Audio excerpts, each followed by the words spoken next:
My wife took me to dinner with her German boss. I smiled like a fool, pretending I didn't speak German. She caressed her stomach and told him, "Don't worry, the idiot is so happy about the pregnancy. He will raise your son thinking it's his." I calmly poured more wine and said in perfect German, "I'm glad to have you here. Follow this story until the end and comment the city you're watching from, so I can see how far my story has reached." I should have known something was wrong the moment Cassidy suggested dinner with her boss. In our 5 years of marriage, she had never once wanted me to meet Albert Richter. She always claimed their relationship was strictly professional, that mixing business with personal life was inappropriate. Yet there I was, sitting across from them at Das House, watching my wife laugh at his jokes with an intimacy that made my stomach turn. The restaurant was exactly the kind of place Cassidy loved. Expensive, exclusive, the type where a single meal cost more than most people spent on groceries in a week. The mahogany paneling gleamed under soft lighting, and the scent of sauerbraten and fresh bread filled the air. White tablecloths crisp as fresh snow, crystal glasses that caught the light just so. Everything perfect, everything calculated to impress. Albert had chosen the restaurant, of course. He was the type of man who always had to be in control, had to show his wealth and sophistication. 48 years old, impeccably dressed in what I recognized as a $3,000 suit, his silver hair slicked back in a way that screamed European sophistication. His accent was slight but noticeable, a reminder of his German heritage that he wore like a badge of honor. I sat there in my off-the-rack blazer, feeling distinctly out of place. At 43, I had done well for myself as an electrical engineer, pulling in $250,000 a year, but in this crowd I might as well have been a janitor. Cassidy had insisted I dress up for the occasion, spending hours picking out my clothes like I was a child going to picture day. The conversation flowed easily between them, too easily. They spoke about colleagues I had never heard her mention, shared inside jokes that excluded me completely. I watched Cassidy's face light up when she looked at him, an expression I hadn't seen directed at me in months, maybe years. The way she leaned forward when he spoke, how her fingers traced the rim of her wine glass when she laughed at his stories. I tried to participate, asking polite questions about their work, but every attempt felt forced, artificial. They would pause, include me just enough to be polite, then dive back into their private world. I was a third wheel at my own wife's dinner, an uncomfortable observer to an intimacy I was beginning to recognize wasn't entirely professional. Cassidy looked radiant that night. She had spent the entire afternoon at the salon, getting her blonde hair styled in loose waves that framed her face perfectly. Her makeup was flawless, her dress a deep emerald that I had never seen before and probably cost more than my car payment. She was glowing in that way pregnant women are supposed to glow, her hand occasionally drifting to the small bump that was just beginning to show. The pregnancy had been a surprise, announced just 3 months earlier with tears of joy and promises of the perfect family we would build together. I remembered the moment she showed me the positive test, how my heart had soared with the possibility of becoming a father. At 43, I had given up on the idea of children, but suddenly there was this gift, this second chance at the family I had always wanted. Now, watching her across the table, something felt wrong. The timeline had always bothered me, though I had pushed the doubts aside. She had announced the pregnancy right after returning from a business trip to Munich, the same trip where she had worked closely with Albert on a major acquisition. When I asked about the dates, she had been vague, dismissive, telling me I worried too much about details. The waiter brought another bottle of wine, something German that Albert had selected with great ceremony. He poured for all of us, though Cassidy only pretended to sip hers, citing the pregnancy. I noticed Albert didn't seem disappointed by her abstinence. If anything, he seemed pleased, protective even. The way he looked at her when she mentioned the baby made something cold settle in my stomach. That was when they started speaking German. It began innocuously enough. Albert made a comment about the wine, something about the region it came from. Cassidy responded in what I assumed was agreement, her pronunciation smooth and confident. I had known she spoke some German from her college years, but I had never heard her speak it with such fluency, such comfort. I sat there, smiling like the fool they clearly thought I was, as their conversation shifted entirely into German. They didn't even attempt to include me, didn't pause to translate or explain. I was simply furniture at that point, a decoration that happened to be sharing their table. My grandmother had been German. She had come to America as a young woman but had never lost her language, her culture. She had insisted on teaching me German as a child, making me spend summers with her practicing until I was fluent. It was one of my few secrets, something I had never shared with anyone, not even Cassidy. There had never been a reason to mention it, never been an opportunity where it mattered. Until tonight. I listened, my face maintaining the same polite, confused smile as Albert told my wife how proud he was of her performance. Not her work performance, but her performance with me. How convincing she was, how well she played the role of the devoted wife. My hand tightened around my wine glass as Cassidy laughed, a sound like crystal breaking. She told him how easy it was, how I believed everything she said without question, how trusting I was, how naive. The word she used was tulpelhaft, foolish, clumsy, stupid. Albert leaned closer, his voice dropping to what he probably thought was a whisper. He asked about my reaction to the pregnancy news, whether I had suspected anything. Cassidy shook her head, her hand moving to caress her stomach in a gesture I had thought was maternal instinct but now recognized as something else entirely. Don't worry, she said in German, her voice filled with cruel amusement. The idiot is so happy about the pregnancy. He will raise your son thinking it's his. The world stopped. Everything around me seemed to freeze in that moment. The gentle clinking of glasses from other tables, the soft murmur of conversations, the warm glow of the candlelight, all of it faded into background noise as those words echoed in my mind. Your son. Not our son. Your son. I sat there, my face still wearing that same stupid, trusting smile, as my entire life collapsed around me. 5 years of marriage, reduced to a performance. 3 months of joy about becoming a father, revealed as the cruelest joke imaginable. Every tender moment, every shared dream, every promise of forever. Nothing but lies crafted by a woman who saw me as nothing more than a fool to be manipulated.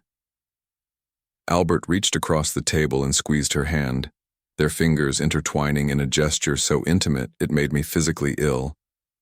He told her how much he loved her, how excited he was about their child, how perfectly everything was working out. They had been planning this for months, he said. The pregnancy, the timing, even this dinner was all part of their elaborate deception. I watched my wife, the mother of the child I had been preparing to love with every fiber of my being, nod and smile as her lover praised her for her ability to lie to my face. She was good at it, he said, a natural actress. She could make me believe anything. The waiter approached our table asking if we needed anything else. I looked up at him, my throat dry, my voice somehow steady despite the earthquake happening inside my chest. Actually, yes, I said, my words cutting through their German conversation like a blade through silk. I think we need to discuss something important.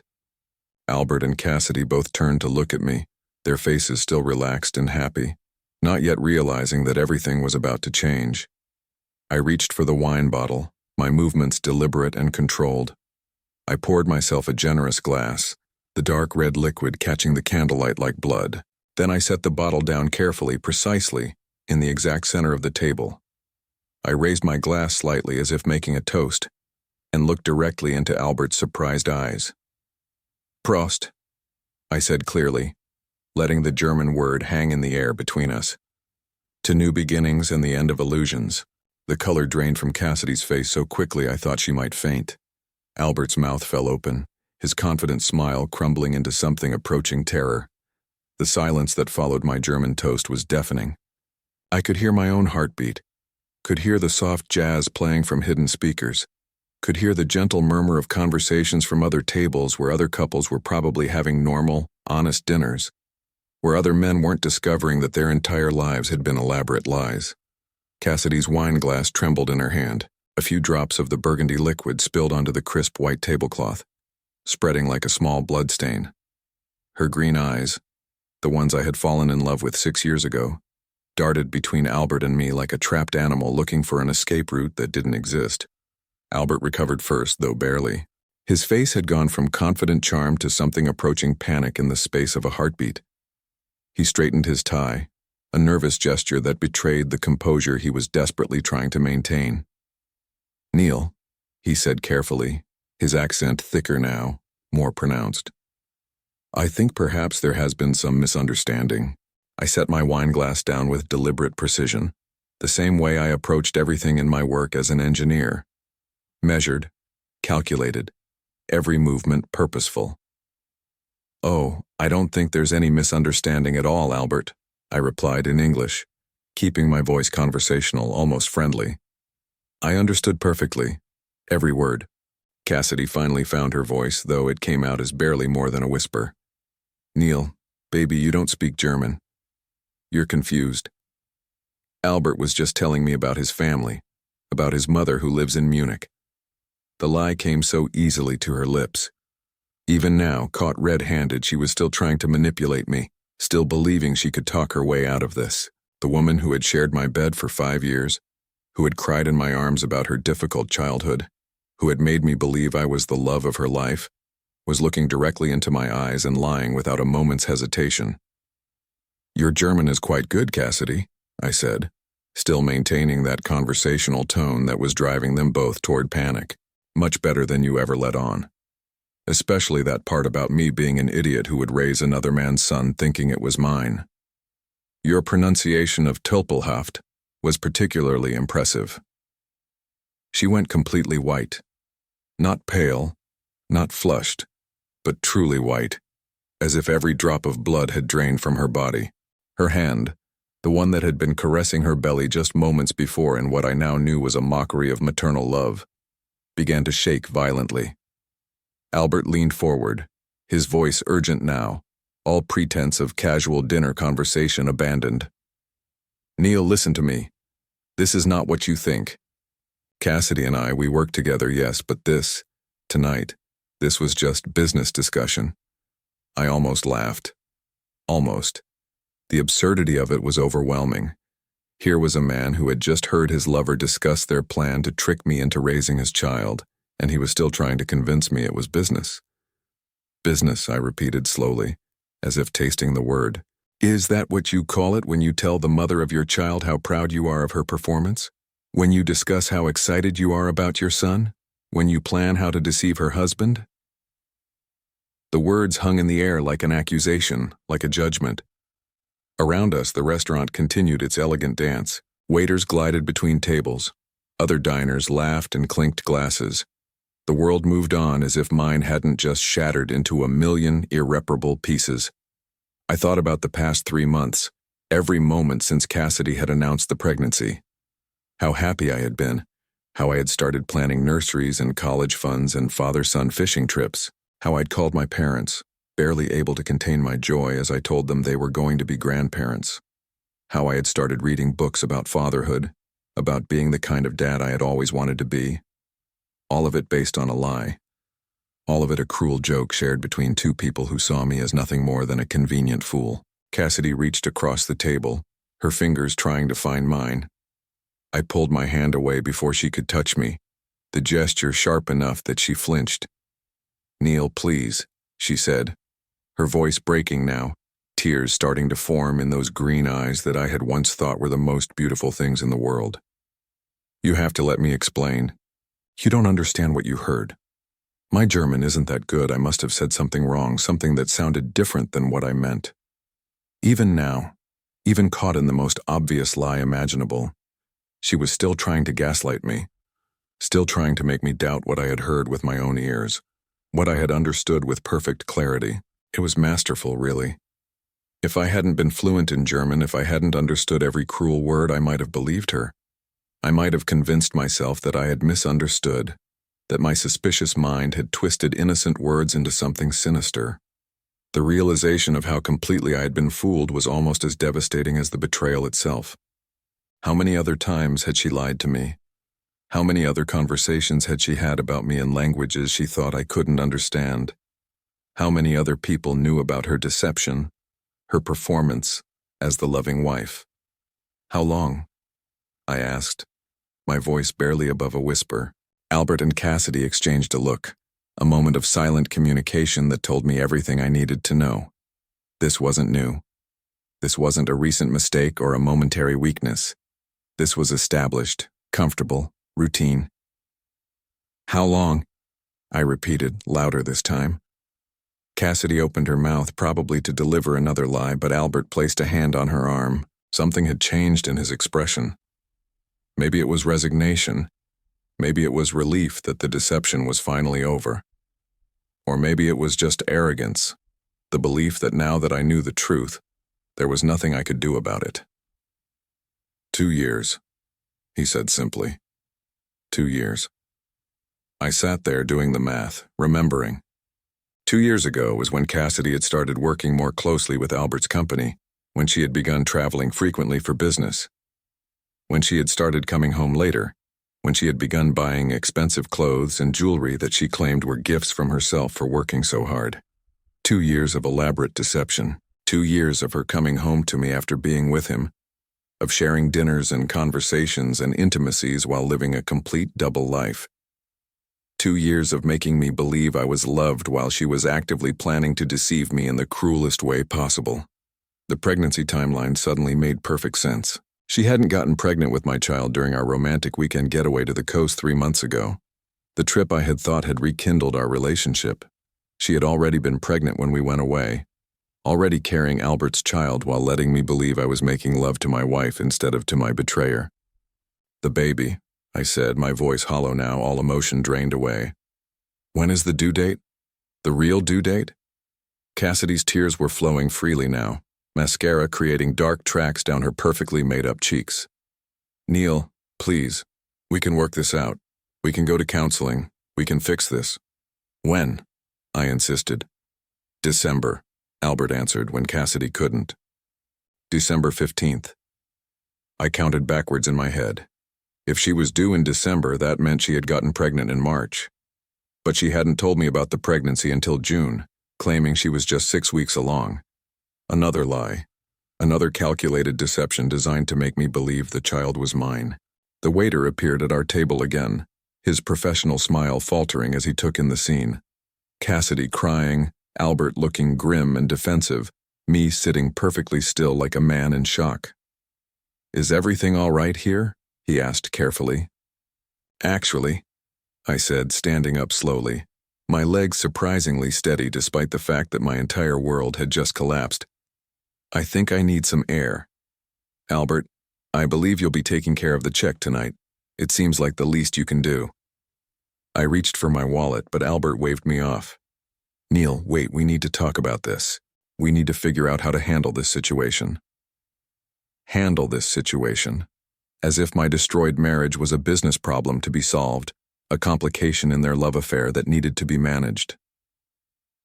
"There's nothing to handle," I said, my voice perfectly calm now, almost conversational. "You two can have each other. You've already been having each other for 2 years. You're having a child together. It seems like everything has worked out exactly as you planned." I started to walk away, but Cassidy's voice stopped me. "Where are you going?" she called out, loud enough that other diners turned to look. "Neil, you can't just leave. We live together. We're married. We have to work this out." I turned back to look at her. This woman who had shared my bed and my dreams and my hopes for the future, while systematically destroying everything real between us. She looked desperate now, frightened, as if she was only just beginning to understand that her carefully constructed world was about to fall apart. "No, Cassidy," I said quietly. "We don't have to work anything out. You made your choice 2 years ago. You made it again 3 months ago when you decided to try to trick me into believing your lover's child was mine. And you made it tonight when you sat here laughing about how easy it was to fool me." The restaurant around us had grown quieter, other patrons clearly aware that they were witnessing something dramatic but trying to pretend otherwise. I didn't care. Let them watch. Let them see what happened when a man's life fell apart over German wine and sauerbraten.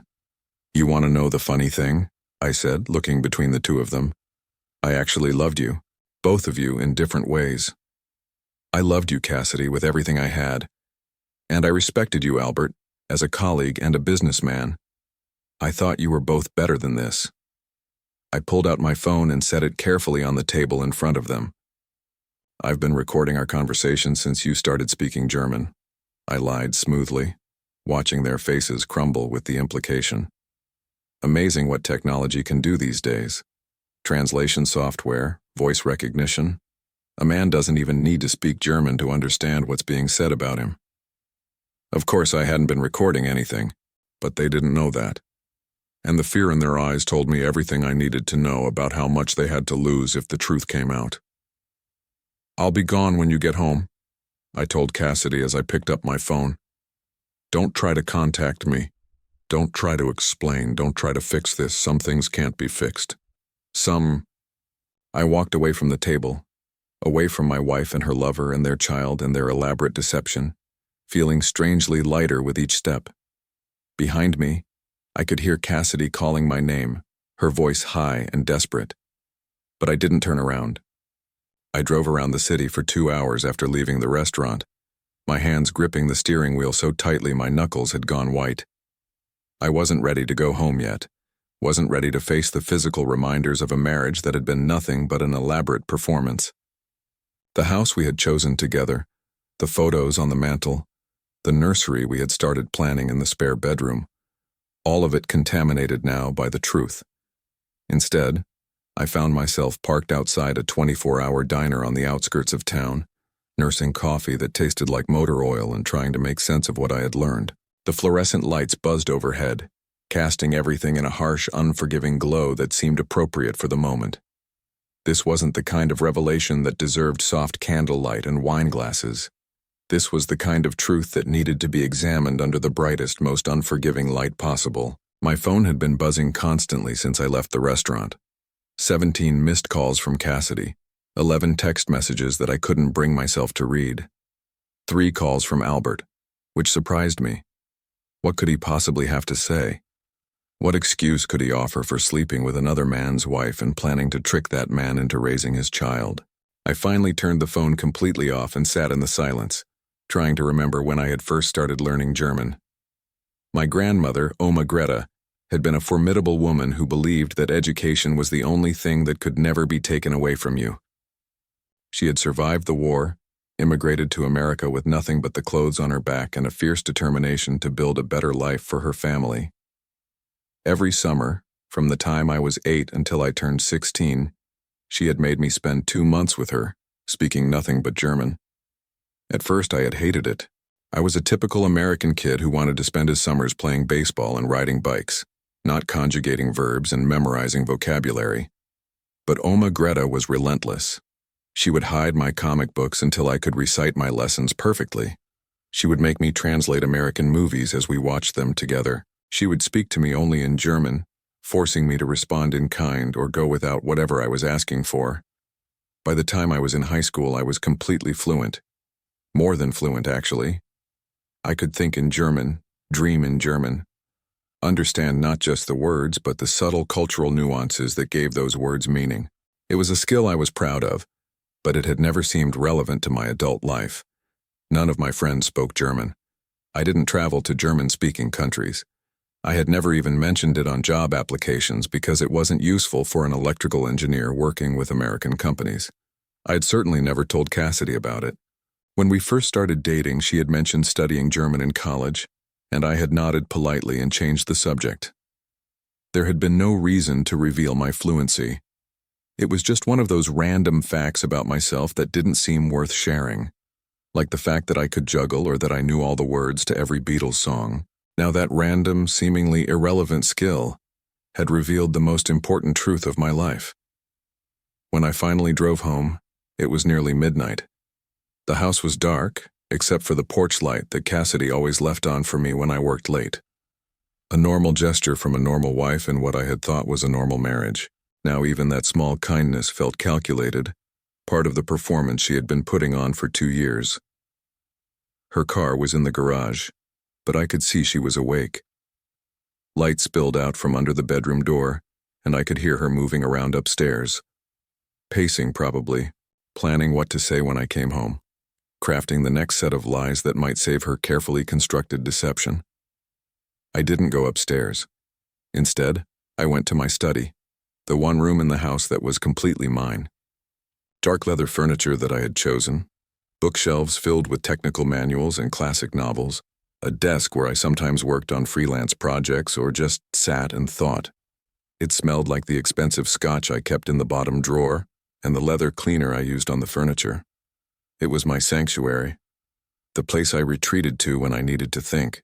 I poured myself 3 fingers of Macallan 18-year-old scotch, a bottle I had been saving for a special occasion. This seemed like as special as occasions got, though not in the way I had ever imagined. That was when I started really thinking about the timeline, really examining the past 2 years with the cold analytical mind I used for solving engineering problems. If Cassidy and Albert had been having an affair for 2 years, there would be evidence. Patterns, inconsistencies that I had ignored or explained away because I had trusted my wife implicitly. I opened my laptop and started going through our financial records, something I rarely did because Cassidy handled most of our household expenses. She had a degree in business administration and had always been good with money, or so I had thought. I gave her access to our joint checking account and trusted her to manage everything while I focused on my career. What I found made my blood run cold. Over the past 2 years, there had been charges I had never seen before. Expensive dinners at restaurants I had never been to, hotel rooms in cities where Cassidy claimed to be traveling alone for business, purchases at lingerie stores that specialized in items I had never seen her wear. The amounts weren't huge individually, but they added up. Nearly $20,000 in unexplained expenses, all carefully hidden among legitimate household costs. But it was the patterns that really told the story. Every month, like clockwork, there were charges at the same upscale hotel in downtown, the Meridian, where rooms started at $400 a night. Always on Thursday afternoons, always followed by charges at expensive restaurants nearby. Sometimes there were purchases at jewelry stores, designer boutiques, spas that specialized in couples treatments. I cross-referenced the dates with Cassidy's work calendar, which she kept meticulously updated on our shared computer. Every Thursday hotel charge corresponded with a notation that read, "Client meeting, A.R. Albert Richter." She had been documenting her affair in our shared calendar, probably thinking I would never bother to look. The jewelry purchases were particularly devastating. I found receipts for a diamond tennis bracelet worth $8,000, purchased just 3 weeks after our 5th wedding anniversary. She had told me it was a gift to herself for landing a big client, a reward for her hard work. I had been proud of her success, proud that my wife was doing so well in her career that she could afford to treat herself to something special. Now I realized it had probably been a gift from Albert, purchased with money from our joint account. She had used my money to buy herself jewelry from her lover, then lied to my face about where it came from. The audacity of it was breathtaking. I found the receipt for the pregnancy test, purchased 2 weeks before she told me she was expecting. Not one test, but 3 different brands, as if she wanted to be absolutely certain before she started the next phase of her deception. The date was devastating. March 23rd. If she had been testing for pregnancy in late March, she would have conceived sometime in early March. I had been traveling for work during the first 2 weeks of March, attending a conference in Seattle. She had been home alone, except she hadn't been alone at all. The conference receipts were all there in our records. My flight to Seattle, my hotel, my meals, all carefully documented for tax purposes. I had been 3,000 miles away when my wife conceived another man's child, then had come home to find her unusually affectionate, unusually eager to be intimate. She had been covering her tracks, making sure that when she announced the pregnancy, I would believe the timing made sense. I pulled out a calculator and started doing the math more precisely. If she was due December 15th, as Albert had said, and if a pregnancy lasted an average of 40 weeks from the last menstrual period, she would have conceived around March 20th, right in the middle of my Seattle trip. Right when I couldn't possibly have been the father. The evidence was overwhelming, undeniable, mathematical. Not only had my wife been cheating on me for 2 years, not only was she carrying another man's child, but she had planned the entire deception with scientific precision. She had calculated dates, manipulated timelines, and created an elaborate fiction designed to make me believe I was going to be a father. I heard footsteps on the stairs. soft and hesitant. Cassidy, finally working up the courage to face me. I quickly closed the laptop and took another sip of scotch, steeling myself for whatever performance she had prepared. She appeared in the doorway wearing one of my old college t-shirts and pajama pants, her makeup scrubbed off, her hair pulled back in a messy ponytail. She looked young and vulnerable and scared, exactly the way she had looked on our first morning together 6 years ago. It was masterful acting, really. If I didn't know what I knew, if I hadn't heard her laughing about my stupidity just hours earlier, I might have felt sorry for her. "Neil," her voice was small, uncertain. "Can we talk?" I gestured to the chair across from my desk, the one where she used to sit when we planned our finances together or discussed our future. Now it felt like an interrogation chair, a place where suspects came to confess their crimes. She sat down carefully, her hands folded in her lap, her eyes red from crying. Real tears or another part of the performance? At this point, I wasn't sure I could tell the difference. "I know you're angry," she began, her voice barely above a whisper. "I know you think you heard something that sounded terrible, but Neil, you have to believe me. You misunderstood. My German isn't good enough to say what you think you heard." Even now, even after everything, she was sticking to the lie. Not just sticking to it, but doubling down, trying to convince me that my own ears had betrayed me, that my perfect understanding of a language I had spoken fluently for 30 years was somehow flawed. "Tell me about the meridian," I said calmly. The color drained from her face instantly. She opened her mouth, closed it, opened it again. No words came out. "Tell me about the $8,000 bracelet you bought yourself 3 weeks after our anniversary," I continued. "Tell me about the pregnancy test you bought on March 23rd, 2 weeks before you told me you were expecting. Tell me about Albert Richter and why you've been meeting him at expensive hotels every Thursday for the past 18 months. She was shaking now, her hands trembling visibly as the weight of being truly caught settled over her. Not caught in a moment of weakness, not caught in a single lie, but caught in an elaborate, systematic deception that had been going on for 2 years. "How long have you known?" she whispered finally. "I've known about tonight since tonight," I said truthfully, "but I've been learning about the rest of it for the past 3 hours. Amazing what financial records can tell you when you actually bother to look at them." She buried her face in her hands, her shoulders shaking with sobs that seemed genuine. But then, all of her emotions had seemed genuine until a few hours ago. I had lost the ability to distinguish between truth and performance where Cassidy was concerned. "Neil, please," she said through her tears. "Let me explain. It's not what you think. It's complicated." "No," I said quietly, finishing my scotch and setting the glass down with finality. "Actually, it's very simple. You've been having an affair for 2 years. You're pregnant with your lover's child. You were planning to trick me into raising that child as my own. There's nothing complicated about it." I stood up, suddenly exhausted by the effort of maintaining my calm facade. "I'll be staying in a hotel tonight. Tomorrow I'll be calling a lawyer. I suggest you do the same." As I walked toward the door, she called after me one last time. "What about us? What about our marriage? What about the baby?" I turned back to look at her, this woman who had shared my bed and my dreams and my hopes for the future, while systematically destroying everything real between us. "There is no us," I said simply. "There never was. And it's not my baby." Then I walked out of my study, out of my house, and out of the life I had thought was mine but had never really existed at all. The hotel room smelled like industrial-strength carpet cleaner and the ghosts of 1,000 business travelers.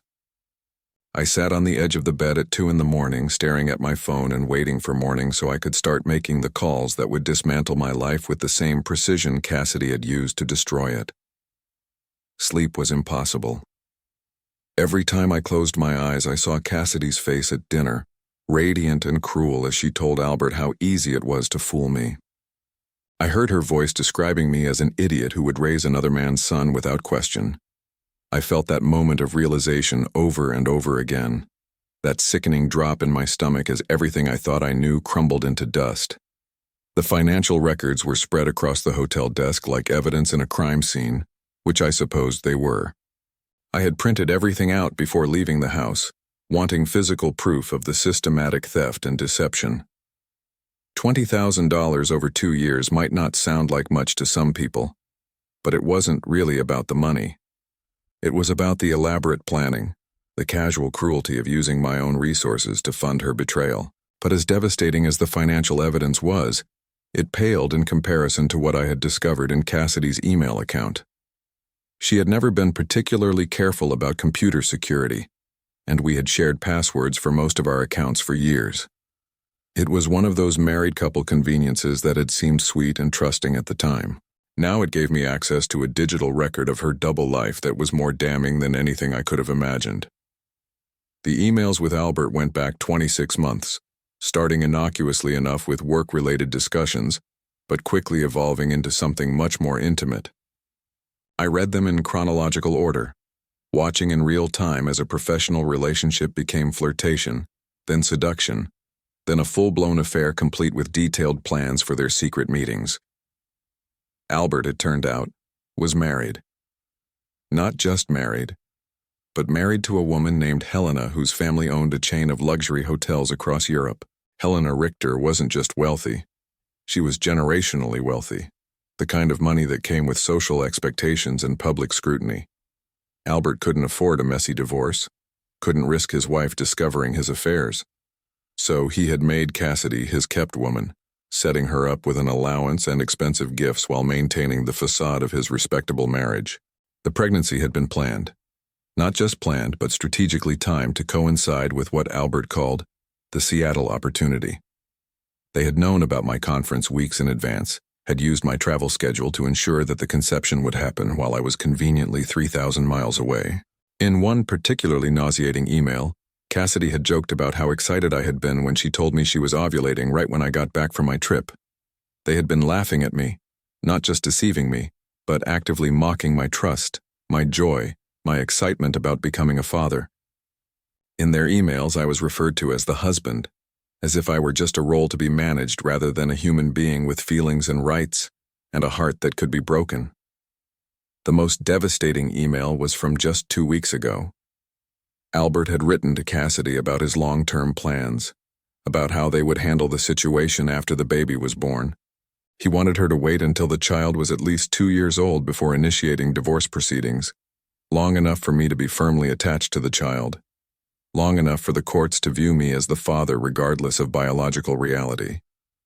Then she would leave me, taking half of everything I had built while he quietly supported her from the shadows. It was a 10-year plan. They had mapped out a decade of my life without my knowledge or consent, had decided that I would spend the next 10 years loving and raising a child who wasn't mine while they enjoyed the benefits of both his wealth and mine. After the divorce, I would still be responsible for child support for a child I had never actually fathered, while they lived openly together with my money funding their lifestyle. The casual cruelty of it took my breath away. These weren't crimes of passion or moments of weakness. This was a calculated, long-term conspiracy designed to extract maximum benefit from my trust and my love, while giving nothing real in return. But perhaps the worst part was reading about their assessment of my character, their analysis of why their plan would work. Albert had written extensively about my pathological need to be needed, my desperate desire for family, my emotional dependence on female approval. He had psychoanalyzed me like a specimen, identifying my vulnerabilities with clinical precision and explaining to Cassidy exactly how to exploit them. He wasn't wrong. I had always been the kind of man who found his identity in taking care of others, in being useful, in being loved. My parents had divorced when I was 12, and I had spent my teenage years desperately trying to keep everyone happy, trying to be the perfect son who might somehow hold the family together through sheer force of goodness. It hadn't worked, but the pattern had stuck. I found women who needed me, who let me feel important and valued in exchange for my time, my money, my emotional labor. Cassidy had understood this about me from the beginning.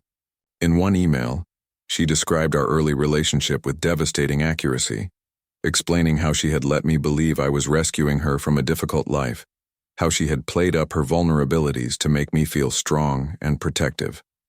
Every intimate moment we had shared, every time she had cried in my arms about her difficult childhood, or her struggles with self-confidence, had been a calculated performance designed to bind me more tightly to her.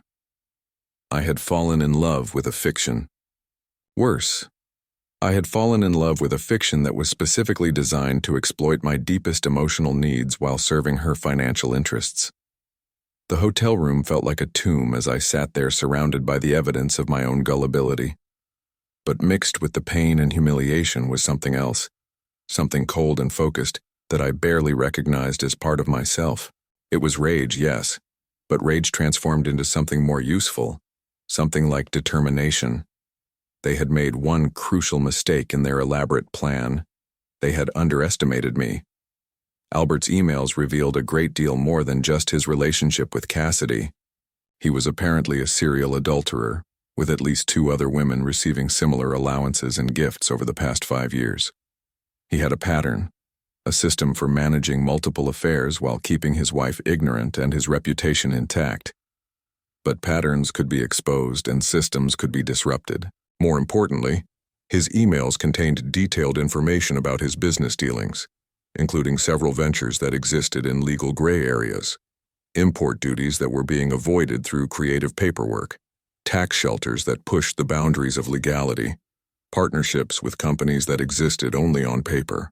Albert was the kind of businessman who believed rules were for other people, and his correspondence with Cassidy included enough incriminating details to cause serious problems for him if they fell into the wrong hands. I spent the rest of the night making notes, creating a timeline, organizing evidence.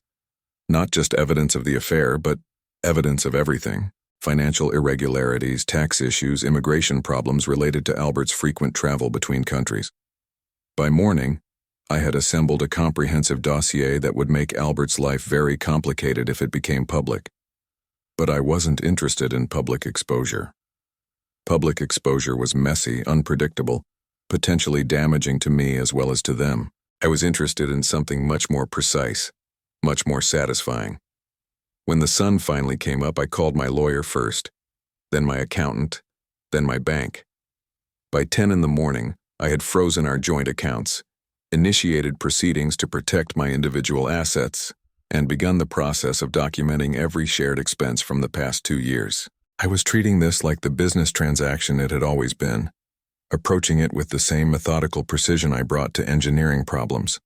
The divorce would be swift and brutal.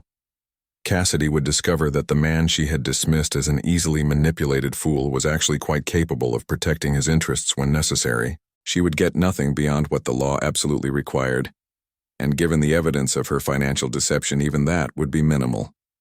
But Albert was a different matter entirely. Albert required a more sophisticated approach. I made one more phone call that morning to a private investigator I had worked with years earlier on a patent dispute case, someone who specialized in corporate investigations, who understood how to gather information without leaving fingerprints, who knew how to turn evidence into leverage. "I need you to look into someone," I told him. "Someone who has been very careless about keeping secrets." By noon, the machinery of my revenge was in motion. Quiet, legal, devastating revenge that would unfold over weeks and months rather than moments. The kind of revenge that would teach both of them that some people should not be underestimated, some trust should not be betrayed, and some hearts should not be broken for sport. I checked out of the hotel and drove back to my house to collect some clothes and personal items. Cassidy was gone, probably at work, probably trying to maintain the fiction that everything was normal while her world prepared to collapse around her. But there was a note on my desk, written in her careful handwriting on expensive stationery that I had probably paid for without realizing it. "Neil, I know you won't believe me, but I do love you. I never meant for things to go this far. Please call me. We can fix this if you'll just give me a chance to explain. The baby could still be yours. The timing isn't as clear as you think it is. Please don't throw away our marriage over a misunderstanding. I'm begging you. Cassidy." I read the note twice, marveling at her ability to lie even when she had nothing left to lose. The baby could still be mine. Even now, even after I had heard her call it Albert's son in perfect German, she was still trying to plant seeds of doubt. I folded the note carefully and put it in my jacket pocket, not because I believed a word of it, but because it was evidence of her continued attempts to manipulate me even after being caught. My lawyer would find it useful. Then I walked through the house one last time, looking at the life I had thought was mine. The kitchen where we had cooked dinner together, the living room where we had watched movies and made plans for the future, the bedroom where we had made love and talked about our dreams. All of it contaminated now by the knowledge of what it had really been. But I wasn't sad anymore. I wasn't even angry. I was something much more dangerous than angry. I was motivated. 3 weeks had passed since that devastating dinner at Das house, and my carefully orchestrated plan was finally ready to unfold. I had learned patience from my grandmother, who used to say that revenge served cold was twice as satisfying as revenge served hot. She had been talking about a neighbor who had stolen from her garden, but the principle applied perfectly to my current situation. The private investigator I had hired, Marcus Chen, was worth every penny of the $15,000 I had paid him. He was a former federal agent who specialized in corporate investigations, and he had provided me with enough evidence to destroy both Albert and Cassidy in ways they couldn't possibly have anticipated. Albert's business empire, it turned out, was built on a foundation of creative accounting and legal gray areas that wouldn't survive close scrutiny. More importantly, his wife Helena wasn't just wealthy in her own right. She was also famously vindictive when it came to her husband's infidelities. According to Marcus's research, she had discovered Albert's previous affairs and had quietly made each of his mistresses disappear from his life through a combination of financial pressure and social ostracism. Helena Richter didn't just have money. She had the kind of old European money that came with connections to banks, government officials, and media outlets.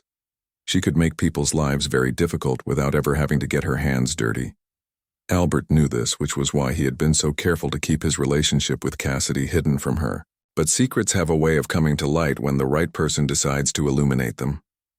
I was sitting in my new apartment, a sleek downtown loft that cost $3,000 more per month than my suburban house but felt infinitely more honest, when my phone rang.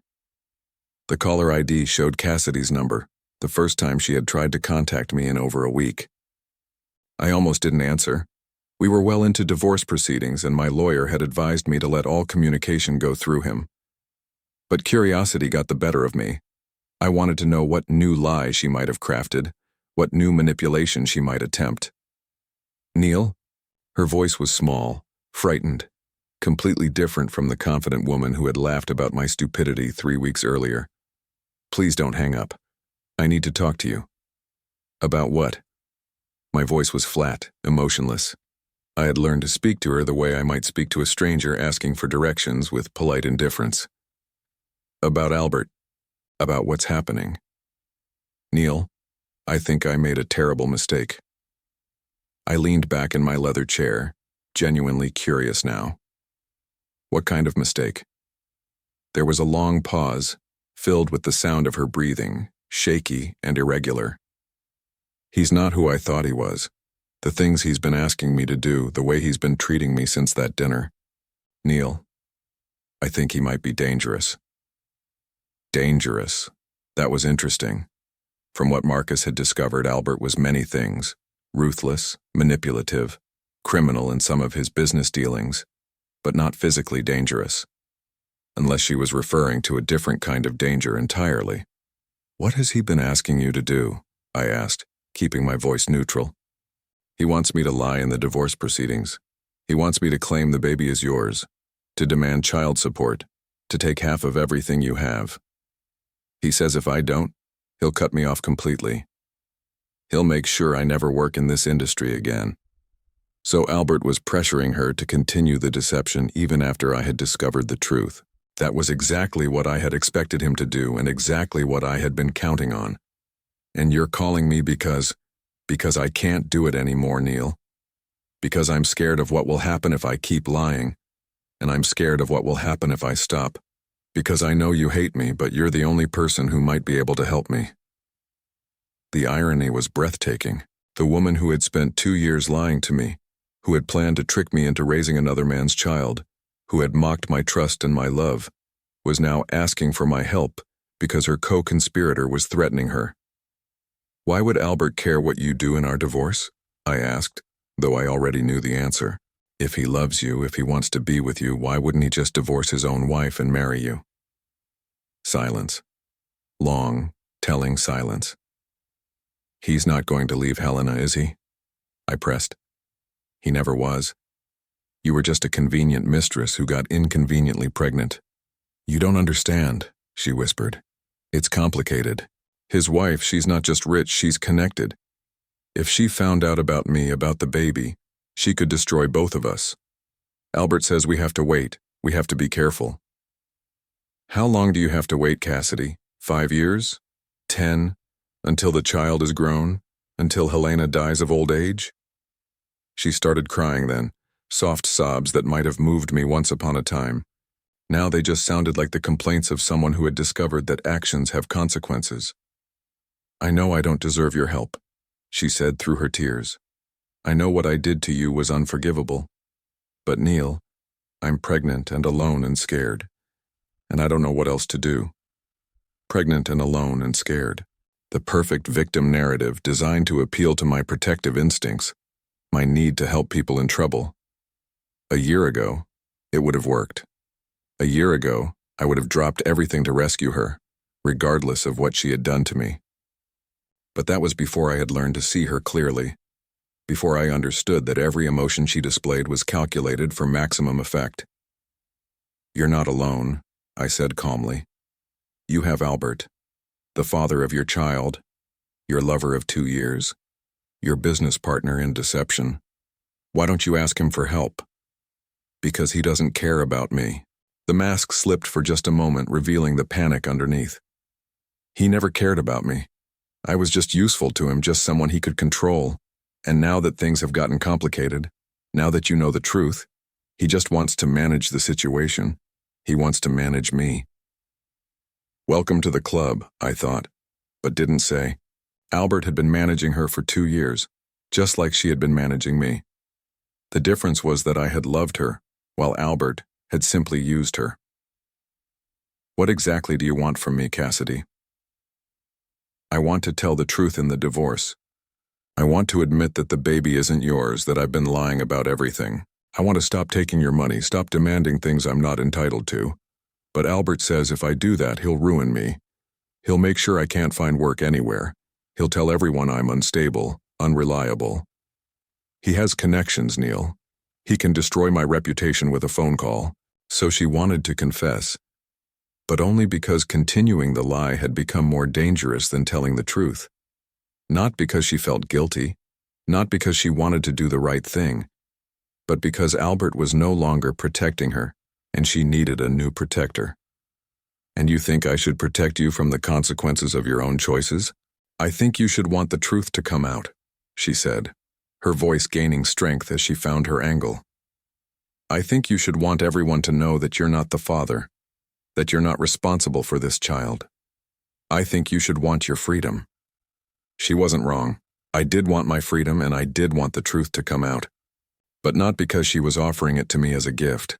The truth was going to come out regardless, in ways that would be far more devastating than anything she could achieve by simply confessing in divorce court. "I'll think about it," I lied smoothly. "But Cassidy, you need to understand something. Whatever protection you think I might offer you, whatever help you think I might provide, you gave up the right to that 2 years ago when you started lying to me. You certainly gave it up 3 weeks ago when you sat in that restaurant laughing about how easy it was to fool me." "Neil, please." "I'll be in touch," I said, and hung up before she could say anything else. I sat in the silence of my new apartment, looking out at the city lights, feeling something that might have been satisfaction if it hadn't been so cold. Cassidy was finally beginning to understand the position she had put herself in. Albert was showing his true colors, revealing that she had never been anything more to him than a useful tool. And tomorrow, the final phase of my plan would begin. I had sent Helena Richter a carefully crafted email 3 days earlier, using an anonymous account, and including just enough information to pique her curiosity without revealing my identity. Details about Albert's Thursday afternoon hotel visits, copies of credit card receipts for jewelry purchases that had never appeared in her jewelry box, photographs that Marcus had taken of Albert and Cassidy together at restaurants around the city. Nothing that could be traced back to me. Nothing that violated any laws, just information that a concerned citizen thought she should have about her husband's activities. Helena had responded within hours, hiring her own investigators to verify the information I had provided. By now, she would have confirmation that her husband was not only having an affair, but that he had gotten his mistress pregnant and was planning to use another man's money to support their child. According to Marcus's research into her previous responses to Albert's infidelities, Helena didn't get mad. She got thorough. She would dismantle Albert's life piece by piece, methodically and legally, using her resources and connections to ensure that he lost everything that mattered to him. His business partnerships, his social standing, his comfortable lifestyle, all of it would disappear as she exerted the kind of pressure that money and influence could bring to bear. Albert thought he was safe because he had been careful. He thought his wealth and his charm and his carefully cultivated reputation would protect him. He had never imagined that his discarded victims might be intelligent enough, patient enough, or motivated enough to destroy him using his own weapons against him. Tomorrow morning, Helena's lawyers would serve Albert with divorce papers and a restraining order. His business accounts would be frozen pending investigation into potential financial irregularities that an anonymous tip had brought to the attention of the appropriate authorities. His carefully constructed world would begin to collapse, and he would be too busy trying to save himself to worry about managing Cassidy or pressuring her to continue lying. And Cassidy herself would discover that being the pregnant mistress of a powerful man was a very different thing than being the pregnant mistress of a man whose power had just evaporated overnight. I poured myself a glass of wine, a bottle I had chosen myself from a wine shop I had discovered in my new neighborhood, and raised it in a toast to my grandmother's memory. "Revenge served cold, O Magretta," I said aloud. "Just like you taught me." The city sparkled beyond my windows, full of possibilities I was only beginning to explore. For the first time in 2 years, maybe longer, I felt genuinely free. Not just free from Cassidy's lies or Albert's manipulation, but free from the need to be someone else's solution to their problems. My phone buzzed with a text message from Marcus. "It's done." Helena's people moved faster than expected. Albert's offices were sealed this morning, and he's been arrested on charges of tax evasion and fraud. Thought you'd want to know. I smiled, feeling the last pieces of my carefully laid plan click into place. Albert would spend the next several years dealing with federal charges, divorce proceedings, and the complete destruction of his business empire. He wouldn't have time to threaten anyone, wouldn't have resources to ruin careers or manipulate frightened pregnant women. And Cassidy would be truly alone for the first time in years, forced to face the consequences of her choices without anyone to protect her or manage the situation for her. It was, as my grandmother would have said, a very satisfying dinner indeed. 6 months later, I was sitting in a coffee shop near my new office, reading the morning paper and genuinely enjoying the simple pleasure of a quiet Saturday morning, when I saw the headline that brought the whole sorry chapter of my life to a satisfying close. Local businessman sentenced to 7 years for tax evasion and fraud. The article was brief but thorough. Albert Richter, former CEO of Richter International Holdings, had been sentenced to 7 years in federal prison and ordered to pay $4.8 million in restitution to various government agencies. His business empire had been liquidated to pay his debts, his assets seized, his reputation destroyed. The article mentioned that his wife, Helena Richter, had divorced him while he was awaiting trial and had publicly stated that she would not be visiting him in prison. There was no mention of Cassidy in the article, but I knew from my lawyer that she had given birth to a son 3 months earlier. A son that Albert would never meet outside of a prison visiting room, assuming Helena didn't use her influence to prevent even that small contact. Cassidy was living with her sister in Phoenix now, working as a receptionist at a medical clinic and struggling to make ends meet on $12 an hour. She had finally told the truth in our divorce proceedings, admitting that the child wasn't mine and relinquishing any claim to alimony or support. Not out of honesty or remorse, but because continuing the lie would have required Albert's backing, and Albert was no longer in a position to back anyone. My lawyer had been pleased with how quickly everything was resolved once she stopped fighting. I folded the newspaper carefully and set it aside, feeling something that might have been closure. Not satisfaction exactly, because there was no joy in seeing 2 people's lives destroyed, even when they had richly deserved their fate. But there was a sense of completion, of justice served and balance restored. The coffee shop was busy with the Saturday morning crowd. families with children, couples reading books together, students with laptops and dreams of changing the world. Normal people living normal lives, unencumbered by elaborate deceptions and carefully calculated betrayals. It was the kind of scene I had forgotten existed during my marriage to Cassidy, when every interaction had been filtered through layers of lies and manipulation. "Excuse me, is this seat taken?" I looked up to find a woman about my age standing next to my table, gesturing to the empty chair across from me. She had kind eyes behind wire-rimmed glasses and graying brown hair that she wore in a simple style that somehow made her look both professional and approachable. She was carrying a worn leather briefcase and what appeared to be student papers that needed grading. "Please," I said, gesturing to the chair, "all yours." She sat down with a grateful smile, spreading her papers across the table with the practiced efficiency of someone who had learned to work in whatever space was available. "Dr. Sarah Mitchell," she said, extending her hand. "And thank you. I have about 30 essays to grade before Monday and my apartment is being fumigated, so I'm temporarily homeless." "Neil Harrison," I replied, shaking her hand. "What subject do you teach?" "Psychology at the community college, and you?" "Electrical engineer. Though I'm between projects at the moment, so I have more free time than usual." She smiled, a genuine expression that reached her eyes in a way I had almost forgotten was possible. Free time. I remember that concept vaguely from graduate school. We worked in comfortable silence for the next hour, she grading papers and occasionally muttering things like, "Did this student even read the assignment?" while I responded to emails from potential new clients. It was peaceful in a way I hadn't experienced in years, sharing space with someone without feeling the need to perform or impress or carefully monitor their mood for signs of disapproval. When she finished her stack of essays, she looked up and caught me watching her. "I'm sorry," she said with a slight laugh.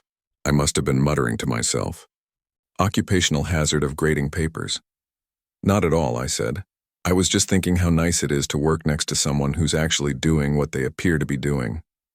She raised an eyebrow. "That's an oddly specific thing to appreciate."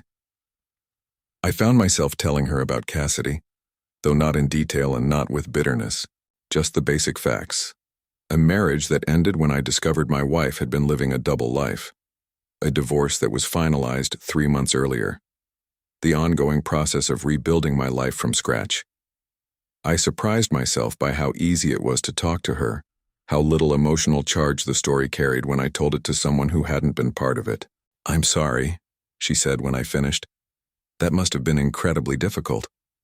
"It was," I admitted. "But it was also liberating, in a strange way.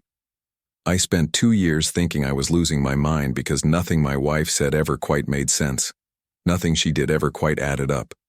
Discovering that I wasn't crazy, that she really was lying about everything was almost a relief." Sarah nodded thoughtfully. "I see that sometimes in my students. They come in convinced they're stupid because they can't understand their relationships, can't figure out why nothing their partner does makes sense. Usually it turns out they're not stupid at all. They're just dating someone who lies constantly." "Is that a common phenomenon?" "More common than you'd think," she said. "People who lie pathologically are often very good at making their victims feel like the problem is their own perception rather than the liar's dishonesty. It's a form of psychological manipulation called gaslighting." I thought about that for a moment, remembering how many times Cassidy had made me feel like I was being paranoid or suspicious when I questioned inconsistencies in her stories. "How do people recover from that?" I asked. "Slowly," she said with a smile, "and usually with the help of people who tell them the truth even when it's uncomfortable. People who don't have an agenda beyond basic human kindness." We talked for another hour about psychology, about engineering, about the books we were reading and the places we wanted to travel. She was divorced as well, had been for 3 years after discovering that her ex-husband had been embezzling money from the nonprofit organization where he worked. She understood betrayal. Understood the long process of learning to trust your own judgment again after someone you loved had systematically undermined it. When she finally packed up her papers, I found myself reluctant to let her go. "Would you be interested in having dinner sometime?" I asked, surprised by my own boldness. "Somewhere with honest food and honest conversation?" She smiled. that same genuine expression that had caught my attention earlier. I'd like that very much, as long as you promise not to speak any foreign languages I don't understand. I laughed, a real laugh that came from somewhere deep and unguarded. I promise, English only, and the complete truth, even when it's boring. Especially when it's boring, she said. Boring truth is underrated. We exchanged phone numbers, and I watched her walk away feeling something I hadn't felt in years. Anticipation for the future. Not the desperate hope that someone would love me enough to make my life meaningful, but genuine curiosity about what might develop between two people who had both learned the value of honesty the hard way. That evening, I called my parents for our weekly check-in, something I had started doing after the divorce as a way of reconnecting with family relationships that weren't based on deception.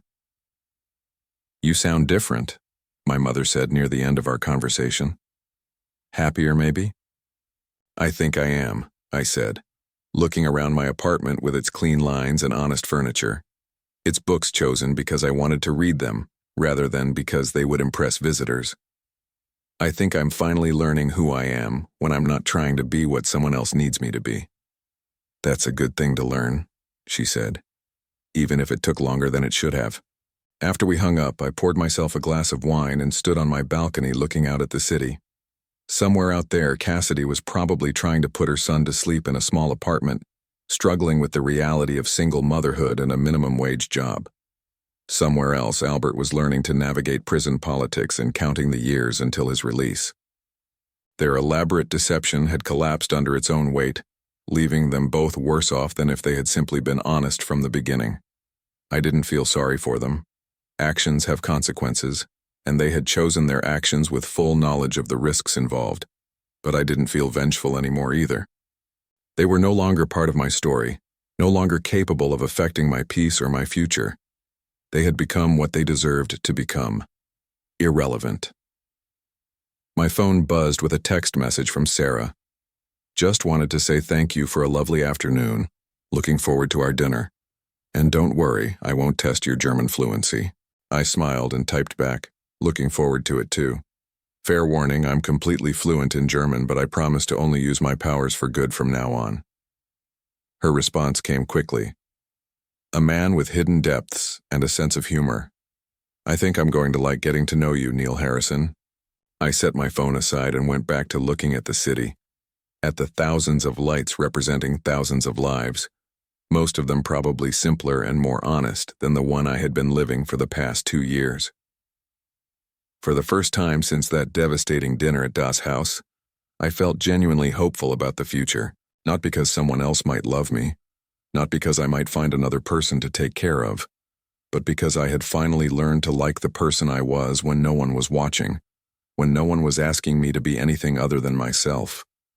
Tomorrow, I would call Sarah and plan our dinner. I would continue building my new business, cultivating relationships based on mutual respect rather than emotional manipulation. I would keep learning who Neil Harrison was when he wasn't trying to save anyone, when he wasn't desperately seeking approval from people who had no intention of giving it honestly. The German word for this feeling, I realized, was Befreiung, liberation, freedom from bondage, freedom from deception, freedom from the exhausting work of being someone else's solution to their problems. My grandmother would have been proud. I had learned her language, and through it, I had learned the most important lesson of all: that sometimes the greatest gift betrayal can give you is the opportunity to discover who you really are when you stop trying to be who someone else needs you to be.